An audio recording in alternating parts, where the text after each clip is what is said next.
Emmanuel Macron's double standards when it comes to farming have been exposed by a Brussels-based policy analysts, who accuse the French president of pushing for tough restrictions on how land is used in poor countries while adopting a protectionist stance when it comes to his own country. The French president is pushing for tough restrictions on how land is used in poor countries while adopting a protectionist stance when it comes to his own country. Peter Klepp, a research fellow with the think tank Property Rights Alliance, was commenting after the European Union published its draft anti-deforestation law, intended to stop beef, palm oil and other products linked to deforestation from being sold with the bloc's single market. However, Mr. Klepp suggested the net effect would unfairly penalize poor nations, and could actually do more harm than good. He told Daily Express, French President Emmanuel Macron has been one of the driving forces behind this push for new EU protectionism. Apart from the matter that palm oil producers in poor countries may be forced to opt for alternative,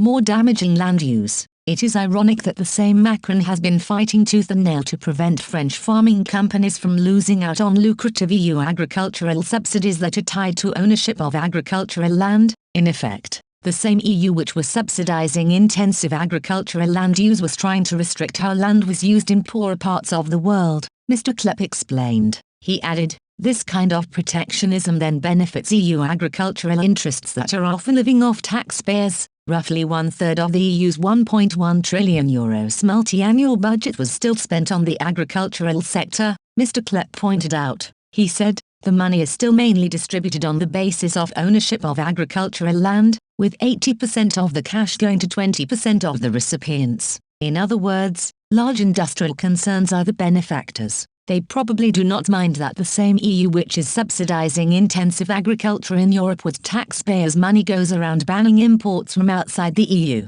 supposedly out of concern for how land is used. Critics have suggested because the proposed EU legislation excludes wetland areas, farmers in, for example, Brazil may be forced to turn to that kind of production instead, an approach which clearly would not benefit the cause of preventing deforestation. Mr. Klepp said, the example of palm oil is really EU protectionism at its worst. The EU's proposed restrictions here really come at the expense of poorer countries. Also, the WWF believes that palm oil production does not have to be destructive and can be produced responsibly as a part of sustainable development, he claimed. What the EU is doing is not to stop production of the crop but to remove incentives for sustainable production. The main beneficiaries will be those countries that do not care about sustainability that will have access to low-cost palm oil. More land will be cleared and more habitats will be destroyed, and there will be no market pressures to make this stop. Sustainable producers should be encouraged by developed countries, rather than discouraged by their short-term protectionist policies. Speaking at the One Planet Summit in Paris in January,